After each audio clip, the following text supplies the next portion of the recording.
Now, this can be in the bloopers. Okay, Whoa. I should save this for after. Okay, wait, we'll do this for after, but rewind. Are you gonna sing? Yeah.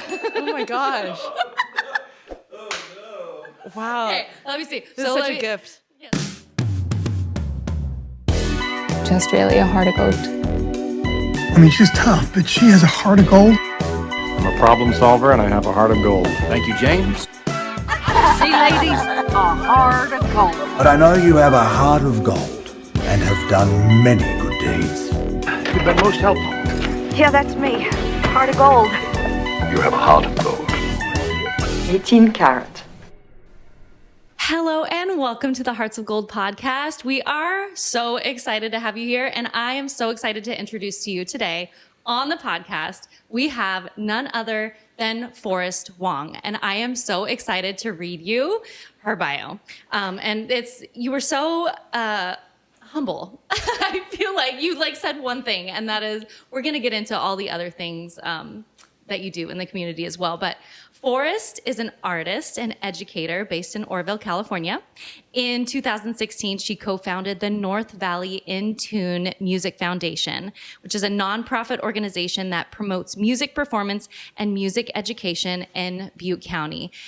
And you are a host of other things. I feel like you are involved in, I think InTune sponsors like a big music festival that we have here. Yes. And then you are involved with a couple businesses in town. So we want to get into all of that. But welcome. Thank you so much for having me. Thank you for being here and for saying yes. I'm so excited. But so before we get in, so each segment is kind of like a nod to gold. Because we are in a gold rush region. And so we're just embracing that, that identity here in Butte County. So we're gonna start with your golden beginnings. And what I would love to know from you here is kind of where were you before Butte County, before Oroville? Where were you, what were you doing, what were you before that? Well, there wasn't even really a before because I grew up in Oroville. Oh, you did? Yeah, so Okay. Technically I was born in Paradise, but yeah, I was raised here. I grew up here. Okay. So I have a very deep connection to this town. I love this town very much. I love the people here. So yeah, for like pretty much up until 18 years old. Yeah. I'm just living in Oroville. And yeah, that's pretty much it. So yeah, I love what. So did you go to like the local schools? Yes. And okay. Yeah. So I am very Oroville through and through. I went to Ophir Elementary. Okay. Ophir Gophers. Yeah, Ophir Gophers. Yeah. Whenever I meet another like Ophir alumni, we have to go, oh, Ophir Gophers. Ophir Gophers. Yeah. Yes. And then I went to St. Thomas, the Catholic school. Catholic school there for 7th and 8th grade. Okay. And Middle then school years. Yeah, exactly. Mm-hmm. And then I went to Oroville High. Okay. Oh, you're Oroville. Yeah. I did not know Are that. Did you? I am not. Okay. No, I'm Las Plumas, but James is an Oroville High School alumni. Yeah. But we were in the band together. So okay. So you had the Alliance band. Yes, exactly. So we kind of went to both-ish. But yeah. Yeah. I did not know that. Very cool. So for high school, all through high school. All throughout high school, Oroville High. Okay. Yeah. I love that. It's so great that you guys met through band. Yeah. Okay. Yes, we did. Yeah. Actually, at band camp. Oh, okay. That's so cute. Yeah. So it was, we were 14 and 15. No, 14, both 14. Okay. He's correcting me. Yeah. I think being in Oroville High, there's always like such a strong rivalry between like the Tigers and the Thunderbirds and everything, especially with like football games. Mm-hmm. But then like the band is such a fun, like the Alliance band is such a fun thing that both schools share. It's so great that students can come together and play music. Yeah, it did definitely helped like weave the two schools together, I think. Yeah. At least from my perspective where we were, because it was always like in the band we would always play at the like the Bell game or the local rivalry game. and I was like, who do I cheer for? Because we're playing for both sides no matter what. So it was so fun. Okay, well, so you born and raised in Oroville. Did you go away? I mean, we can head into kind of the yellow brick road because you went away to school, yes? Yes. When you graduated high school. Yeah. What happened there, and then what brought you back to Oroville, I guess? I graduated during the pandemic, actually. Oh, so my gosh. Yeah, my senior year of high school was the COVID pandemic. It was 2020 for real? Yes. Oh my Yeah. gosh. So, like the final semester or so, it was just online classes, which was kind of like a bummer time, A big bummer, for sure. Yeah. And then we had like a drive-through graduation. I remember that. So like that kind of time, it felt a little bit surreal. Like you think about having these milestones in life and you picture them happening a certain way. Yeah. And then, like you can't predict what could potentially happen. Some worldwide pandemic happens. Yeah.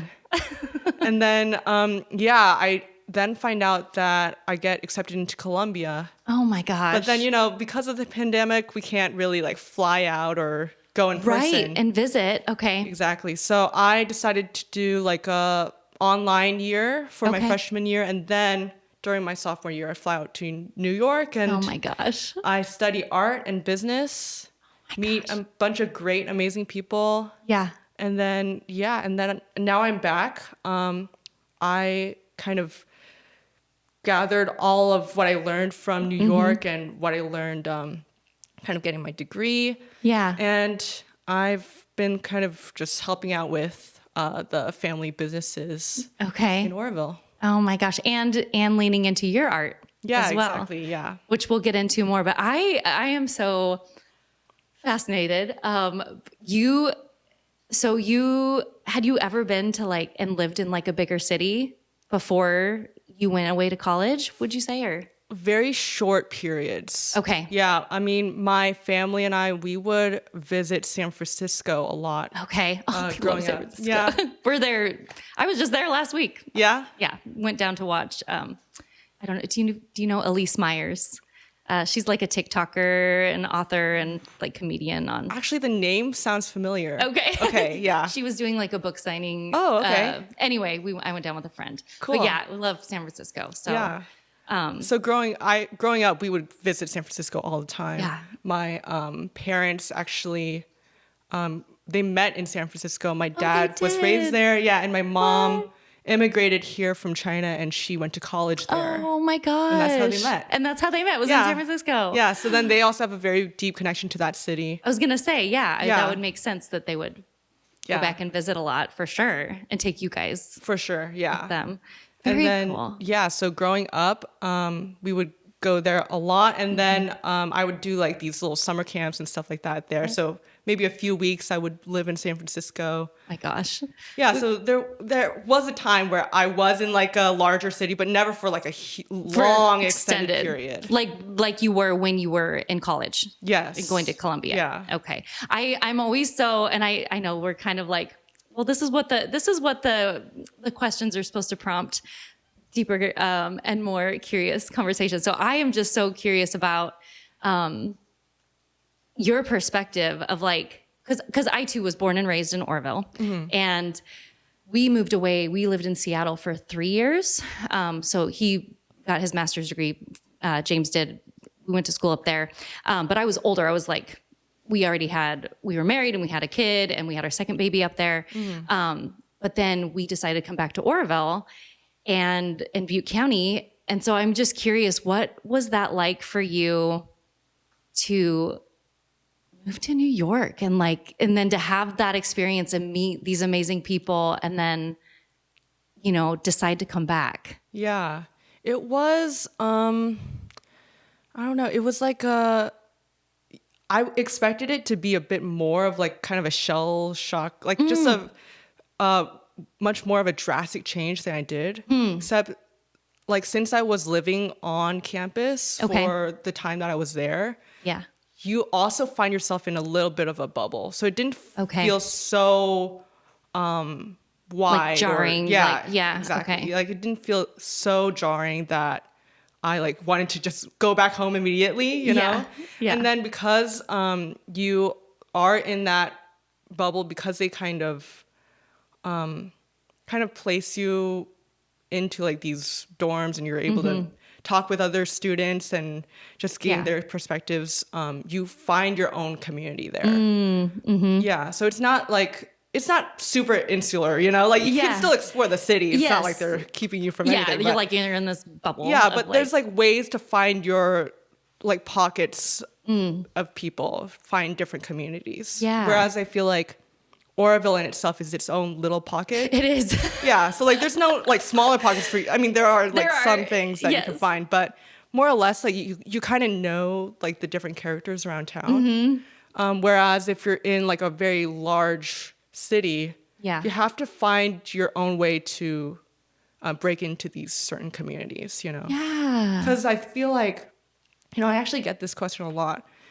And I think that with these larger cities, in a way, it's like there are so many people that you almost feel like, well, it's a bit less personal, right? Yeah. Like nobody knows you. Exactly. So there's your a bit of parents. freedom in that. Yeah, there's a bit of freedom in that. So you kind of can project how you want to be seen. Yeah. But in the same way, it's very isolating, right? So Interesting. Yeah. you do have to make more of an effort in order to like find that group of people that you connect with. Like if you were to go to the store, nobody would know who you are. Whereas here, I feel like if you go to the store, you're like, I'm going to run into 10 people that I know. Yeah. Like, so I could see that. I'm always so curious because so many of just in my own circles and in community, and Jaymes does a lot of work with the schools. A lot of the kids in school and talk about education, like some of them will never leave Butte County. And so I'm always, and I don't, you know, it may just be like lack of opportunity or maybe just not wanting to leave the bubble for fear or whatever reason. And so I always like hearing, because it was life-changing for me. I had grown up in Oroville and then we moved to Seattle and when I was 23. And I loved it.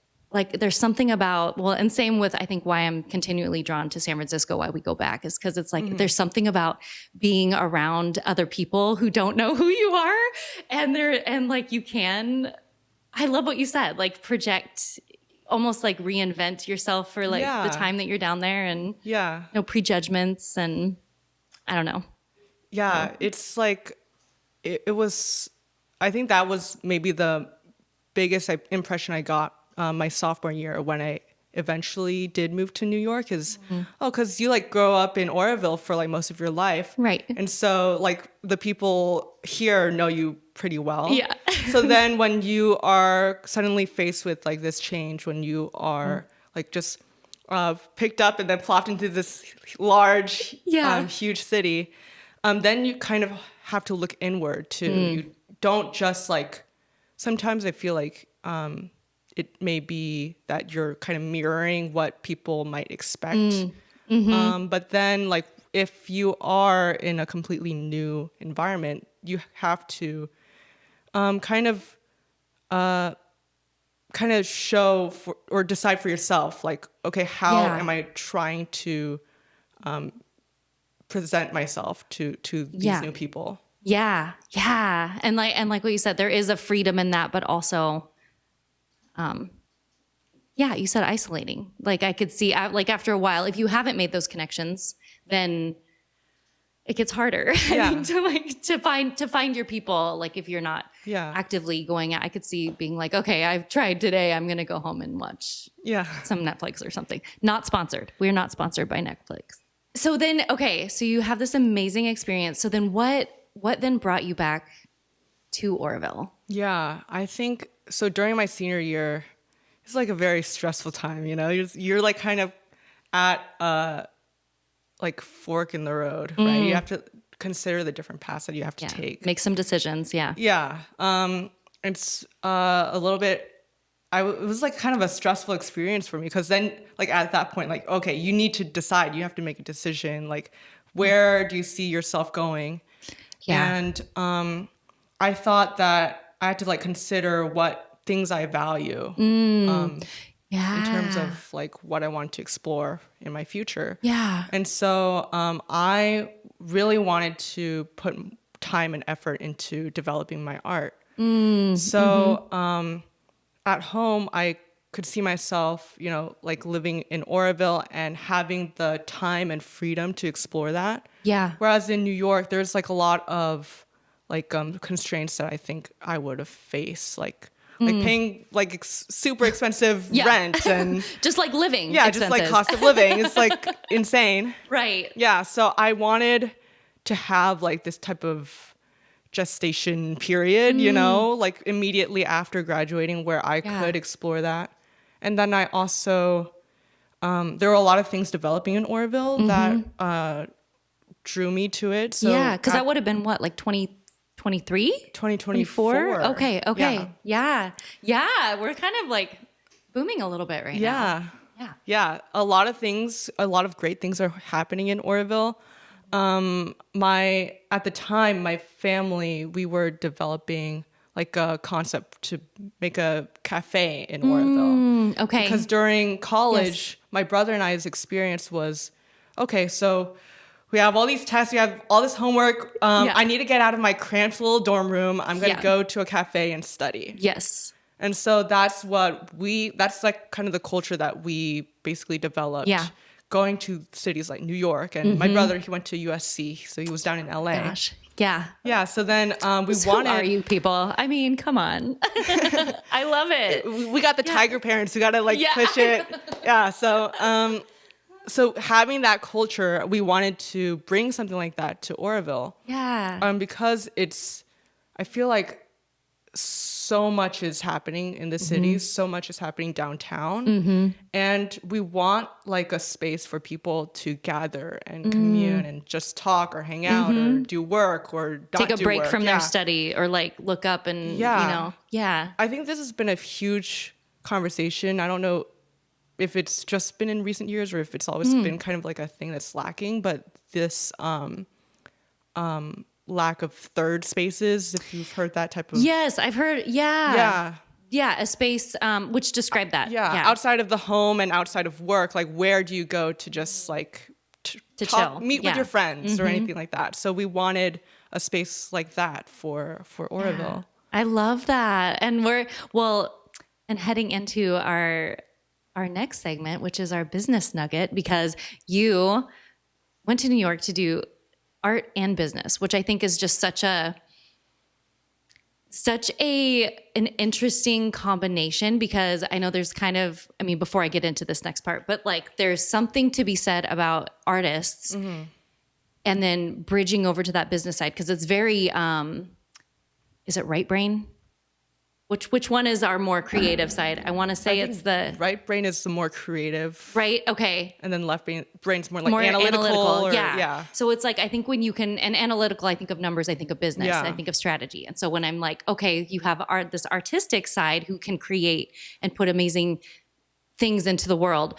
And then how do you cross that over to business where you can like, I don't know, make a living out of it. And so I don't know, you brought all of that knowledge and experience and bringing that back with you to start Coffee Club. Yeah. And can I just say, like studying like art and business at the same time, it was such a wild experience because of the different characters that I would find in my classes. Yeah. Oh, I'll bet. Like, so you go to like these painting classes or these art classes with these super cool, like artsy people, you know, they make their own clothes or they're like super cool. And then you go to these business classes, everyone's like super like, you know, like just...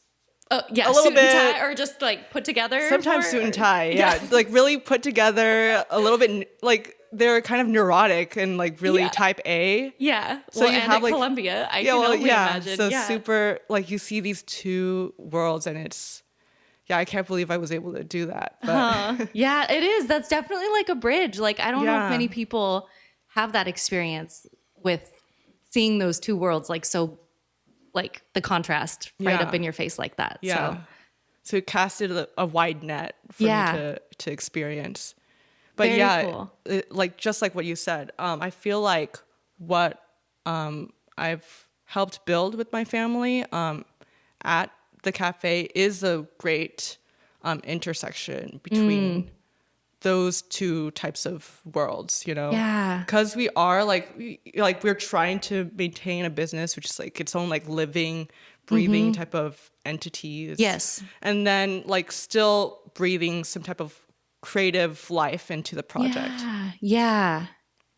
Yeah, that is, I mean, it is. It's a constant. I've never run a coffee shop, but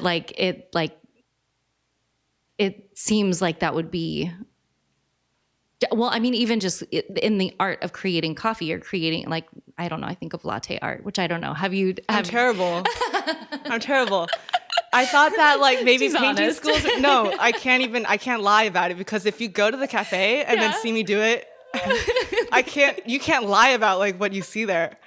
like, does it taste good? Okay, Yeah. great. I mean, it can taste fine, but then if you look at it, just close your eyes while you sip. Okay, Because, yeah. I thought that like the painting skills might help a little bit. Brush off on your latte No, art. not at all. Not at all. So I need to spend more time just pouring and working on that. But Yes. Well, it is so interesting too. Well, as artists, like, it's depending on your, what do you say? It's like your medium, like what is your way of expressing art? And so like for me, I do portraiture, like photography. Yeah. And so for you, what is your kind of, obviously it's not coffee beans and milk. Like that is not your medium of choice right now. Yeah. But yeah, what is kind of your medium? And I'm off the subject, but we'll get back on there. Yeah, we'll get back We'll get back on it. It's Yeah, fine. it's fine. I think painting and drawing is like the most interesting thing in the world.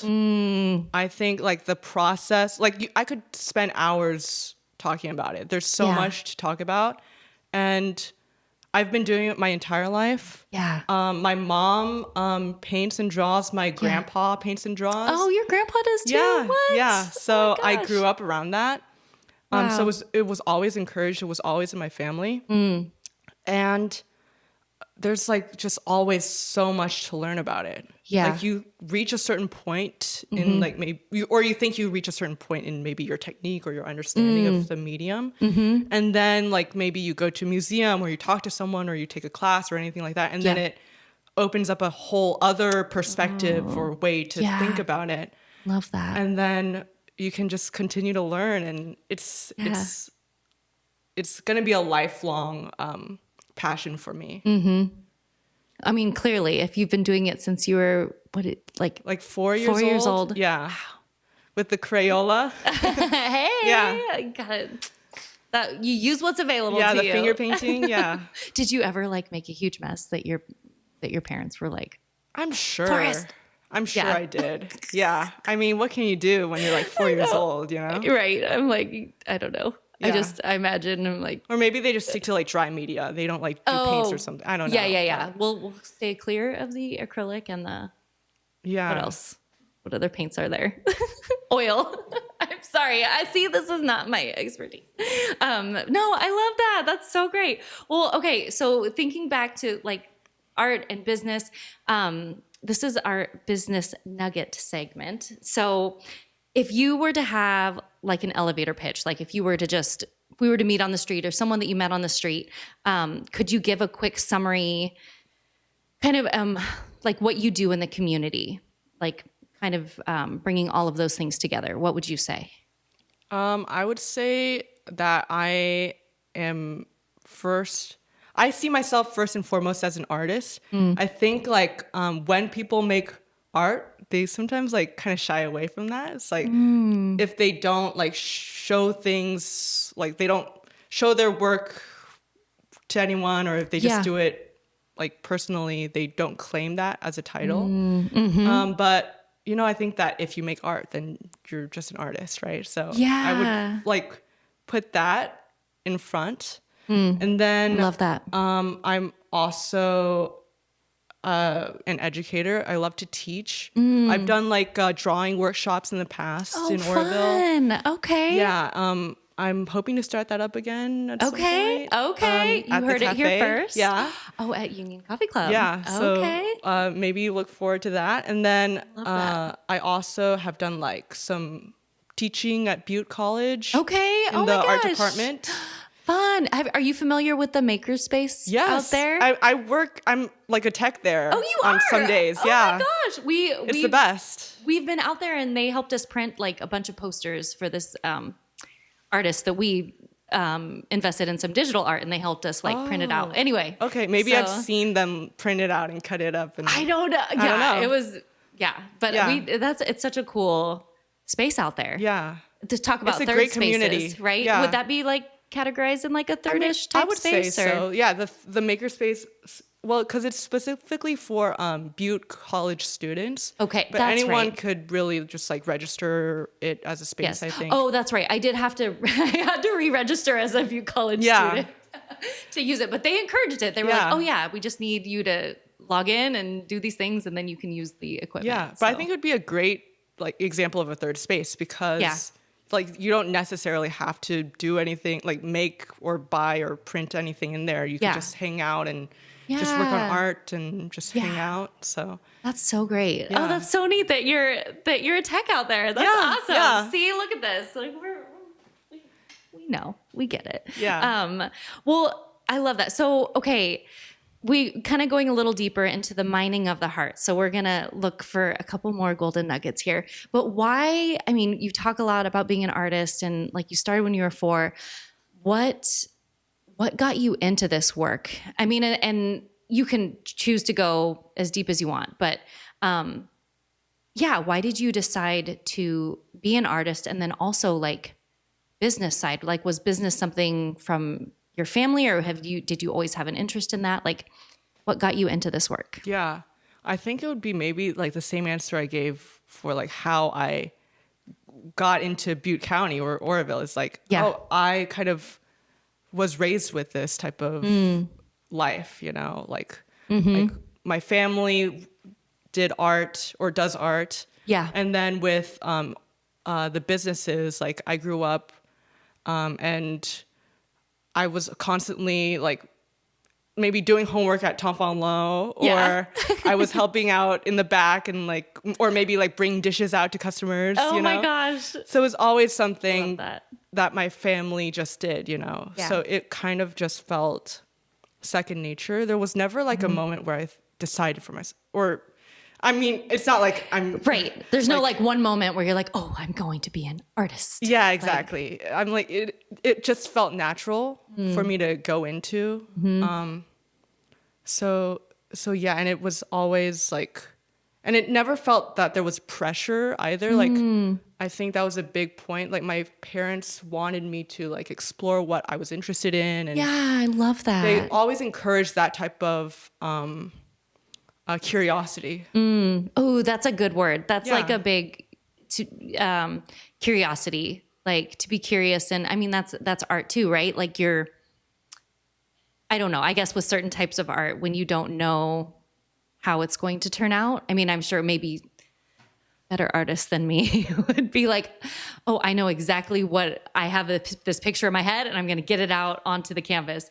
Whereas like for me, I'd be like, well, I don't know what the final Yeah. picture. Well, there's just different approaches, right? Yeah, because, well, one could even say that if you already have a set image in your mind, then that limits you in a certain way, right? So it's all about like your approach, but then the most important part is that you just do it, right? Yes. You shouldn't let certain things like restrict you from exploring that part of yourself. That's huge. The whole, the just do it, the Nike. Not sponsored by Nike. But we don't know, maybe in the future. Someday. Yeah. No, I think that's such a huge thing because it's like, and I don't know about you, but I imagine as a creative, like there's always things happening in your brain of like, oh, what could I do next? Or what business could I start with this skill that I have? Or what could I do? And so to be able to do it, like get it from here Yeah. to here, like, is such a huge leap and not many people. I mean, I think probably more people don't do it. Yeah. Than have ideas. I don't know. Is that something? I think, yeah, like it's a very daunting task, right? Like it's like one thing to have an idea, but like there's so many things that could happen from like that initial idea to actually putting it like down, like just putting it out there. And it's very scary to like trust in that type of process. Yeah. But I think like just to use the cafe as an example, like that was just something that we were passionate about. Like we were already interested in coffee, just like as I guess consumers, right? Like going to college. Right. And that probably that feeling of like, oh, you're here studying.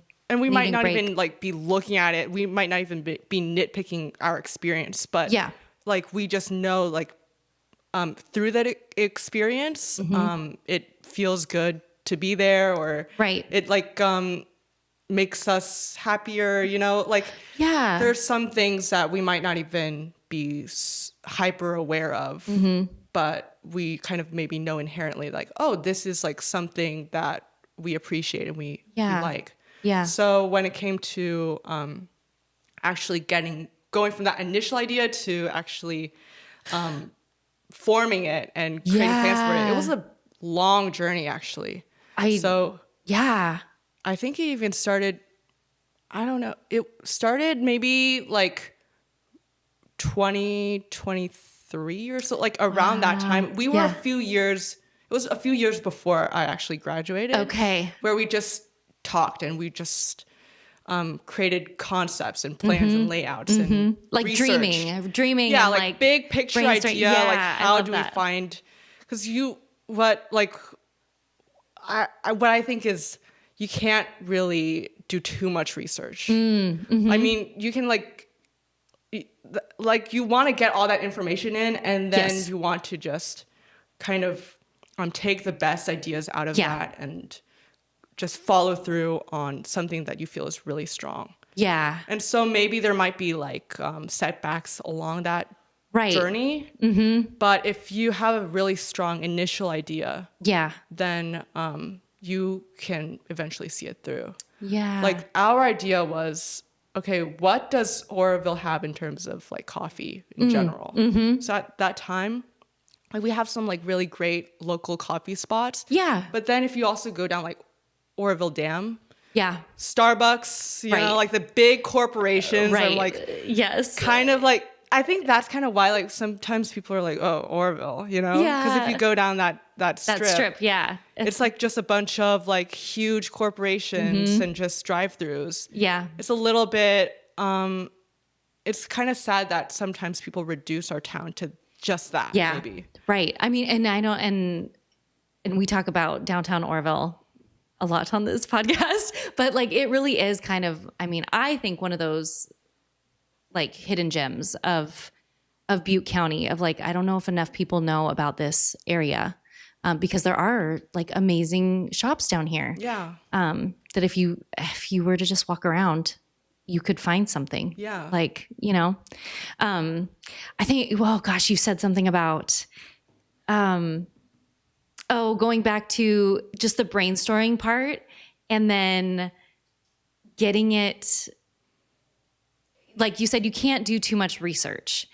I think I would agree with you to a point of, and maybe, I don't know if this makes sense, but like, I think the part where it gets troublesome is like when you get stuck in the research mode of like, okay, well, no, I need to do more research. And you almost become like addicted to the research and you're like, and then you never take action. And I'm speaking from my own experience of like so many things that I've like, oh, I've got this folder on my computer that I'm researching this thing. And I'm like, oh, someday, like someday I'll do that thing. Yeah. Someday I don't know, hike Mount Lassen, which we did Mount Lassen this summer. Finally, we did it. I had a folder and like a vision board and we made it happen. So, I I don't know, that process, what you're talking about, what gets you from like that research mode into like getting it like action?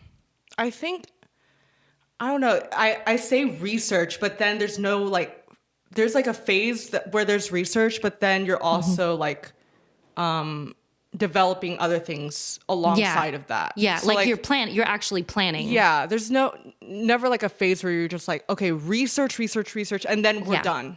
You're constantly doing that. That's kind of, maybe I should have like framed it like that initially. No, that makes sense. Yeah. Yeah. Because like if you have like one aspect of a project that you need to kind of deep dive on, that means that you have to spend less time on something else for a bit, you know? Right. A different aspect of that project. Right. But then like later on down the line, you will want to like tackle that again at some point, which necessitates more research. Yes, right? yes. You're like, I don't know. Like for me, I'm like, oh, I started researching like a certain part of something. And I'll be, oh, that's going to take a lot more time than I have to give to it right now. So we're going to just move this over here. Yeah. like this is a bigger project. We could just like set that to the side as a background project, and we can just like tackle these smaller fires. Yeah. You're like, okay, I know I'm going to have to research the coffee beans that we want to serve. I mean, I don't know if this happened, but it's like, okay, we're going to put that. And then I also know we have to research how to do the latte art or something. I don't know. Or the packaging or like I don't know, all of that stuff. Yeah. So, I love that. Well, thank you. Thank you for sharing that so far. Yeah, of course. We are going to head into our ad break. This episode is brought to you by Erin Lackey Photography. That's me. I'm the photographer. This is my studio. We have a studio here in downtown Oroville, and I love photographing families, high school seniors, and pets. And you know what is right around the corner? The holidays. You're going to want to have somebody document those memories for you. Do you have a kid who's missing their front teeth? Now's the time to get them in for a portrait session. Do you have maybe a tween who is gawky and awkward? That phase doesn't last that long. You're gonna wanna have them in to have that documented. Even though they may not want to, you're gonna want to. What about a high school senior who's getting ready to graduate in 2026? You're gonna wanna have them come in and we can have a consultation and we can talk about all the amazing things that we can do for your high school senior to make their year the best. Maybe you have a family and you haven't had portraits for, 5-10 years, maybe never. I have clients that have never had a family portrait. Come, let's talk.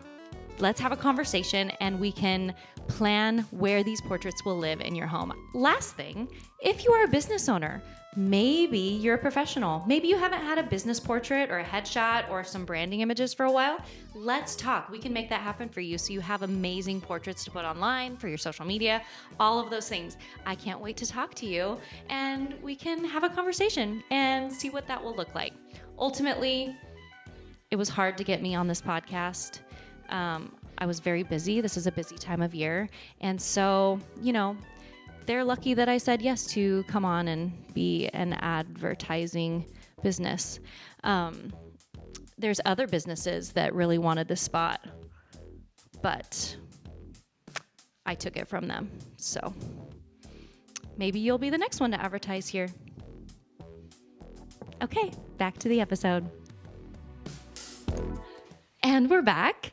And so this part of the conversation, I like to move into our fool's gold. So this is really like a question of if you have any lessons, if you have any challenges that came up along the way that you might want to share about, whether that's related to the coffee shop or to just your work in general as an artist, feel free to share as much as you want with that. Yeah. So, well, since we were talking so much about art, I want to just continue on that. Yeah, go for it. So like, this is a conversation that my art friends and I have had quite a few times where we're talking about like how to stay motivated or how we like get value from like creating art. It was a lot about like having extrinsic motivation versus intrinsic. Oh, yeah, being motivated by like outward things versus like that inner. Yeah, that inner force that's like motivating you to make something. Yeah. And I think that like I don't know, in like college and even before, like there were like a lot of things that would maybe like set me back. When like, oh, I thought that I would get this thing, or I thought I would win this award or whatever. And that would kind of put me in like a little bit of a slump, you know? Yeah. And then especially if you worked really hard that you were expecting to.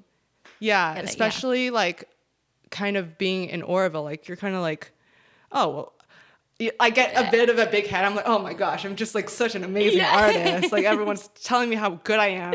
Yes. It's a smaller pond. Yeah, for exactly. Sure. Yeah, but not that like compliments and all that is terrible. I mean, I'll accept any compliment. Yes. Yeah. Of course. Of All course. the time. Of course. All the time. But then like you kind of get exposed to other people, and there are other opportunities offered to you. But then if something doesn't work out, I feel like it's not as healthy to, like look at your work in that way, to like derive value from those types of extrinsic motivations. Yeah. So like, I think that that's something I've been working on a lot, is just, finding joy in making art just to make it, Yeah. like the love of learning and the love of the process is really the main thing that I'm focused on at this point. Yeah. Of course, like, I mean, there will always be some other opportunities down the line. Maybe like I could like apply for some exhibitions or like whatever, or award or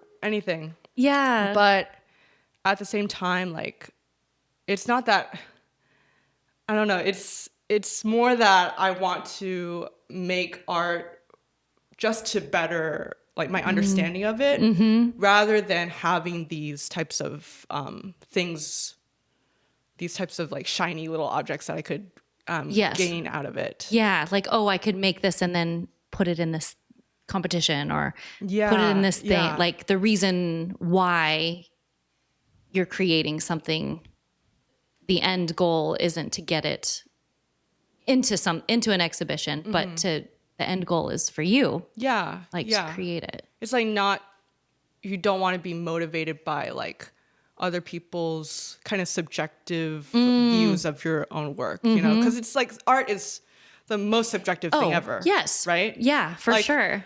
I mean, I used to like really kind of hate on like modern art, like the like abstract, like minimalism and all that. I'm like, I don't get it. Yeah. But then like when I kind of like learned more about it, got into art history, I'm like, oh, okay, I understand. Oh, yeah. I understand where they're coming from. Yeah. It's These maybe like white not squares and yeah. So yeah, it's like so subjective in that way. So, but the only way you can really dive deeper into that type of craft is to like look more inward and find these other types of ways to motivate yourself. Yeah. But do you find that that's kind of the same with your photography? Well, I was just thinking as you were talking, I was like, that's so true. Like, cause there is, I mean, again, talk about art and business, like having to have cross the two. Like I am charging people to create artwork for them specifically. So it's like commissioned pieces, right? Yeah. Like of their families, of their pets, of their high school seniors, like, and I love it so much. And so, but finding ways within the session, I'll usually try to have some sort of something to keep it from being like, because there's certain things that families want and that I want to give them, like us, we want this more posy or more classic look to go on our wall. And so it's like, we'll have the main poses that I do with every session, like I have a workflow, but then I might throw in, like, especially like with a high school senior, if we're going around and like one of the things, like I'll usually take them depending on how we plan the session. If it's like for 4 hours, sometimes I'm with them like 3 or 4 hours. Like I might see this really cool spot and we're driving and be like, wait, we have to stop over. Like we have to pull over and stop and get you with this outfit in front of this thing. And it's kind of spontaneous, but it's like, you can't really control when that spark is going to hit. Yeah. And so, I mean, unless you're looking for it, I don't don't know if that was clear. I'm trying to think like. I think so. Yeah. Okay. Like you want to find ways to keep it interesting, like to give it that type of life, right? Yes. Even like again, I photograph a lot of people, and so I don't really spend much time on landscapes or still life type of things. And I'm like, well, this might be kind of cool to like let me photograph this product out here with this landscape. Or does anyone have a cat? Like, can we well, maybe not a cat outside, they'll run away. Yeah. But like, do you have a dog? And we can we joke a lot.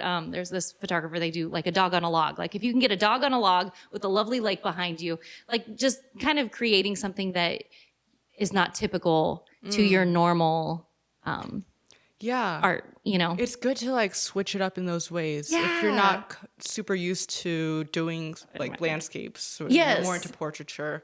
Yeah. I find that like exploring one other type of subject deepens your understanding of the other. It like really comes together because there's still like really basic fundamental ideas that both of them lean on. Yeah. Oh, it's so true. So I'm glad that it's, of course it's the same with like photography. It's like, and it can get, especially, well, and I don't know if do you do like commissioned pieces for people as well? So it's like, and sometimes they may have an idea of what they want because they like your style or they like, just you, but they know that that they are commissioning you as the artist. Mm-hmm. So it's going to be a certain way, but there is like, if you're doing a lot of those, then it's like, okay, well, what am I going to do to like keep to do something that I want to create that's going to pour back into me. Yeah. I mean, that makes sense because you are like working within certain conventions, right? Like you don't want to go like super crazy with it if that's not what the client wants. Right. They're like, what? I just wanted a nice portrait of my family, or I just wanted a painting of me, looking like this. Like, I don't know. But at the same time, it is an art form and you want to do things that, make you feel good. Yes. Yeah. Yes, exactly. Oh, well, this one's going to be a long one, Jaymes. It's going to be a long podcast. Well, I really wanted to also kind of get into, before we head into the Gold Rush round, we didn't really touch on any music. And so I know you started in the InTune Music Foundation, which we kind of talked a little bit about musical instruments, but like I was in the band, but were you more like orchestra? Like what is your instrument? Yeah. So we talked a lot about the band, but I actually wasn't in the band. That's what I was like. I don't think you were. Yeah. So tell me, what did you do? Because you played instruments. Yeah. Or you play still. Yeah. Yeah. So I grew up playing piano and violin. Okay. So I started piano when I was 4. And violin piano and 5. Art. Yeah. Sorry. I know. It just comes like, it's like, because like you're just in that environment, Because in the same way that I was drawn to drawing and painting, my mom played piano around the house. Oh, so then that got my brother and I really interested in music. Growing up, we would do play classical music. Okay. There were some really great teachers in Chico that we went to. So okay.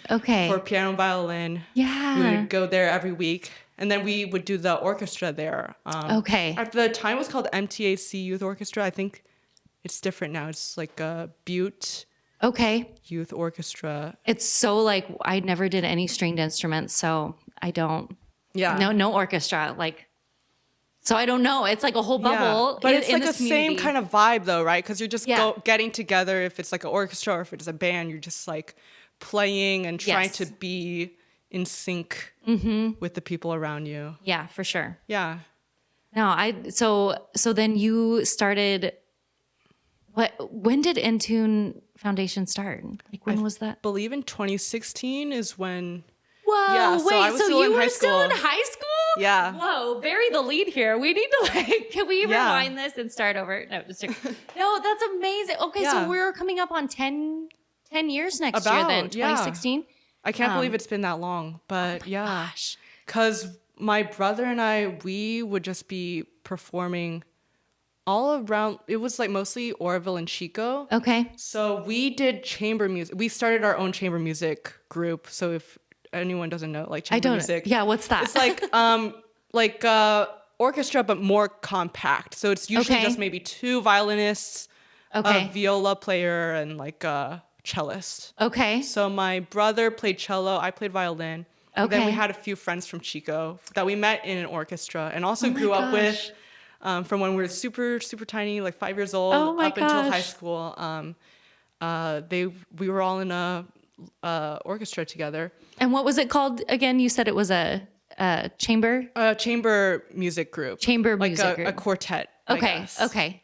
So we would perform in Oroville and Chico. And we also found out like there's not like that many people kind of promoting classical music between either of these towns. Right. Yeah, and then there was like one time where there was like a symphony that was auditioning people in Oroville. Specifically. It was like the Susanville Symphony Orchestra. Oh, okay. And it turned out that like my brother and I were the only people who auditioned. Really? Yeah. So then that made us realize, oh, actually, like this is kind of maybe we need to like look into this. There's nothing here. I mean, if you two were the only ones that did it. Wow. Yeah. So that basically was the kind of the seed that formed the North Valley InTune Music Foundation. You saw a need, like in the community. Yeah. In the same way, like amazing. with the coffee thing or with the InTune music thing, it's like there's something maybe that we're not finding that we could maybe, provide a service to or promote. And so music was a huge part of our lives. It still kind of is, but we're just a bit more like casual about playing now. But it was a huge part of what we did growing up. So then we would constantly be playing, but then we decided, hey, if we're just playing in orchestra, why not also like perform at our restaurants or just so we would do that and we would raise money there and then we would perform at retirement homes during the holidays. Oh, that's lovely. And then that eventually led to like we would perform to make money to like kind of give back to like music programs. Yeah. But then we decided like, oh, this is kind of like a lot of work to kind of raise these funds. Like there's maybe like a better way to do this. We even like did a kind of a tour. I forget which year, maybe it was 2017 or something. Okay. Or no, it was before high school. Okay. Maybe it was 2016, 2015 era. Yeah. We like toured around the Oroville schools. Oh, wow. As with you guys our chamber were music group. Yeah. Okay. To just promote that, oh, this is a thing that you might be interested in. Yeah. Because I think we found that actually a lot of people just never heard classical music live. Isn't that wild? Yeah. And I mean, like growing up with it, I just thought that, oh yeah, everyone's like listened to this. Everyone's experienced this before. Yes. But no, it turned out like, once we did that tour, like we heard from a lot of students like, oh, this is like something I've never really seen before. It's like really cool. What a gift you guys gave to that. Those students at that time. It was a really fun experience. Wow. But then, so we thought, okay, this is a great experience here, but we want to kind of just, maybe there's another way we can promote this type of music education around Oroville or Chico. Yeah. And so that's how we founded the Dream Big Music Festival. Yeah. Okay. So that's what I wasn't sure. You guys founded the Dream Big InTune Music Foundation. Yes. Got that started. Yeah, that was a part of the, all of it together. Okay. Yeah. That happens every year in March. Yes. Yes. This March. Yeah. We're going to be doing another one of those. It's an annual festival. And it features, I believe, like all of the school bands in Oroville. Okay. Any of the schools that have bands, they perform at the State Theater.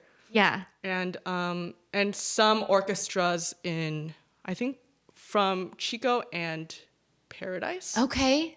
Yeah. Because I don't know if Oroville, if we have any orchestras still. I don't know if we, I think they might be. Yeah, I don't know. Like, there's no, like, I don't think there's, like, an official orchestra that Oroville has. Mm-hmm. There might be something in the works at some point. But that would be awesome. I think at this point, like, if people are interested in, like, string performance, I mean, they should come to the concert in March and talk to the conductors maybe and ask about that. Well, and what I love, because hearing you talk, I'm like, what I love too is I know because, my kids they're at Nelson. Well, I'm sorry, we have one in the LPO band and then one at Nelson, who will be performing. They'll be performing at the Dream Big Festival, but they invite the fifth graders to come who aren't involved in any instruments yet. And so they get to come and they get this, to access and listen to all of these performers, which is what you guys were doing before when you were going around the schools being like, and these kids are like, I've never heard live stringed instruments before. Like, I think that's maybe the most important part of the festival is that each year there's like a morning concert that's just for the students. Okay. They come in during their school days, like a little field trip for them. They get to see older kids perform. Yeah. And then the older kids can have that experience performing in a historic theater with like a very packed audience. Yeah. So, that's so great. Yeah, it's like hopefully like when the students in the seats are watching these older students perform, they get inspired to maybe learn music. Yeah. Whenever it's available to them in school. And then these older students, maybe they'll continue to do that because it was such a great experience for them performing for them. Yeah. Oh gosh. I did not realize that they coincided so much, the InTune Foundation and Dream Big. That is so cool. I mean, I knew you're involved with both. But wow, I didn't realize that Dream Big came out of that. So cool. Going back to Brain, I'm like, okay. But it seems like so big, like when I describe it right now. But then like, if you like think about, okay, like initial idea, how do we like make it form into reality? Yeah. It starts really small. Yeah. Like we started with just like performing at our restaurants. We started just performing at retirement homes, like any place that would have us, we would just do that. Yeah. And then we just kept on building ideas. Yeah. Like, okay, we want to promote music education. We want to give back to music programs. So how do we do that? Yeah. And so that's how it kind of just keeps on growing. It keeps on building. Yeah. And because I'm getting goosebumps because I'm just like, this is just it's exciting. It's so exciting. Yeah. Well, and I think that sometimes people, like if anyone watching, like you probably have maybe like 3 or 4 ideas in your brain that you're like, maybe someday or whatever. Yeah. Like like you saying that it starts small. It happen all at once. Yeah. Yeah. It can you can just continue to grow. You just water it, it'll continue to grow. Yeah. And the fact, I love that you saw a need in your community and you guys, you filled it. Like you were like, okay, I want a third space because of this great experience that we had at college. Done. I mean, it's not as quick of a check mark as that, but the whole process, but like you made it happen. And then same with music. I'm just like, you saw this need and here it is. Like to be able to take like an idea and then make it real is so amazing. And it only happens because of like how collaborative the people in this town are. You know, like the festival wouldn't happen if like the music teachers, the conductors weren't just as invested in their students. Like they also see like there's a need that needs to be filled in some way. So they want to collaborate. That's the thing. Like no one does it on their own. Right. No, it's so true. So you want to have like that same enthusiasm. You want to like kind of place yourself with other people who are kind of have that same mindset as you. Like they want to see things grow. They believe in this type of vision that you share. And they've been changed by music themselves too. I'm thinking of the music teachers specifically. Like it's affected their lives and otherwise they wouldn't be teaching it. You know, trying to get the next generations to come up. Oh my gosh, I could spend. Well, we might have to have you on again another. We'll okay. see. We'll have to. Twist my arm. I mean, I love talking about this. Yeah. Okay. Well, we are heading into the Gold Rush round. Dun dun dun. Gold Rush round. So this is a round where this is rapid fire questions. So basically, I'm going to ask you best. Oops, I just touched the mic. I'm going to say best, and you, first thing that comes to your mind. Oh my gosh, I'm so nervous, actually. It's not bad. It's okay. And, but just, first thing that comes to your mind. All right, are we ready? Yes. Okay, here we go. Gold Rush round. Best burger. Burger. Oh my God. Union, obviously. Best local event. Local event. Salmon Festival. Okay. You said that like a question. Oh, I don't know. I mean, there's like so much to pick from. I just like. It is. It's I mean, true. you said like rapid fire, so I don't want to like overthink it. It's okay. Okay. Don't overthink it. Okay. Best music venue. Music venue, State Theater.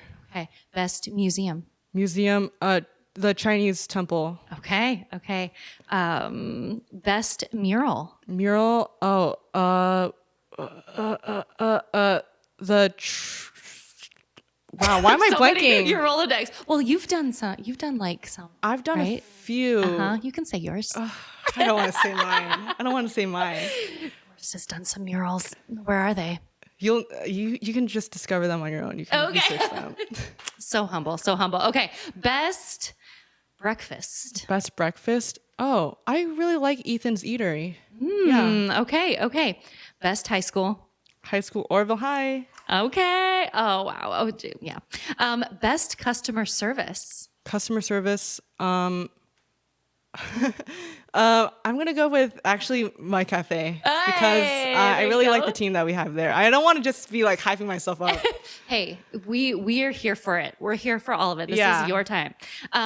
Best grocery store. Oh, I just go to Rayleigh's because it's so close by. It's just Yeah. Super close. Okay, last one. Best coffee. I mean, hold it up. That's my camera. I love it. Okay, thank you. Da, da, da. Okay, thank you for participating in our Gold Rush round. Now, back to our previously scheduled program. Okay, well, as we're wrapping up, I like to ask this question. It's kind of like your golden nugget of wisdom. So, what do you have? Do you have, and we've kind of talked about this with getting ideas into, I've just loved our conversation, like getting ideas and the process of that and getting it out into the world. But do you have a best piece of advice, something that you could leave to our listeners are mostly locals here in Butte County? Maybe I'll be more specific. Your best piece of advice for, let's say, a high schooler who is a young entrepreneur and has some ideas. Oh, okay. I would say like one of the most important things is to like know how to lean on others. It's like what I said before, like no one does it alone. Like you need other people to fill those gaps of knowledge that you have. Like I am very passionate about art and I'll just continue to talk your ear off about it. I love it. And I've been enjoying our conversation so much. Yes, me too. But yeah, like I am very focused on like the art part of it. I like even in the cafe, maybe there's no like not a huge like direct translation from like painting to, whatever cafe work. But there's like, like graphic design or like interior design, like different things that kind of lean on that type of creative brain. Yeah. So if you're a high school student, you're like a young entrepreneur, find what most interests you and then find what you don't know, what you're like kind of maybe uncomfortable with or and find people who are really passionate about those gaps of knowledge that you may have. Yeah. Oh, that's good. Yeah. I love that. Oh, that's so, I can't wait. I can't wait for people to watch this. Okay. Now you're going to claim your gold. You're going to put your stake in the ground. This is the time to plug your things. Oh, I feel like I've been plugging so much throughout we're going to consolidate it all. Plug your things. And where can people find you? Like if they wanted to reach out and connect, like, are you on Instagram? I mean, any of those things. I mean, your personal phone number. No, I'm just joking. But yeah, plug your thing. How do we get connected with you? How do you get connected to me? I have an Instagram. Okay. Forest Wong art. Okay. Just all one word. I think is James going to pull it up? Yeah, he's on it. Yeah, so I have that. And then I'm just always downtown. Just see me walking around, say hi.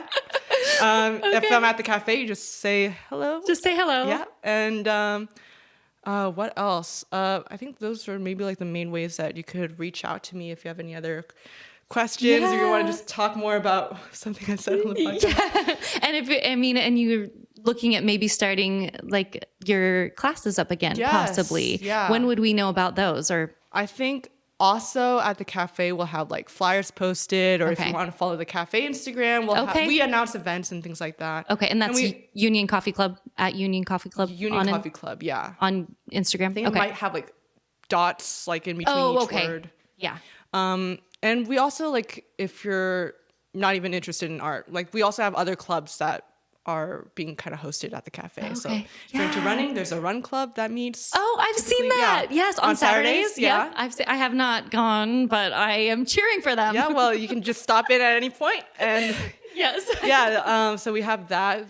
I think we've had like a few book clubs come in. Yeah, so yeah. okay. At any point, you just like just scroll on Instagram, see what interests you, and just pop on by. Yes, I am so grateful that you said yes to a video podcast, to YouTube podcast. Thank you, Forrest, for being here. Thank you so much for having me. Yes, thank you, and more so, thank you so much for having a heart of gold.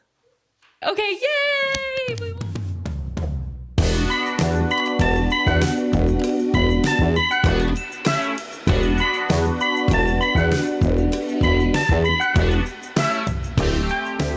We'll just play the intro. It gets us in the vibe. Sets us in the mood. Okay. Except we've never had the train go by. I'm going to go home and watch some Netflix or something. Not sponsored. We're not sponsored by Netflix. Sorry. See, those are my jokes. I try to do jokes on here. That'll probably be okay. Okay, I'm taking a drink. Hey, maybe they will sponsor at some point. Who knows? Maybe we don't want to block sponsored. that path. I know. Put it out there. Netflix, put it out there into the universe. I love it. Don't laugh at me, James. Okay. You ready? Okay, next one. We can start whenever we want. Yeah. Yeah. Well, how do I want to transition that?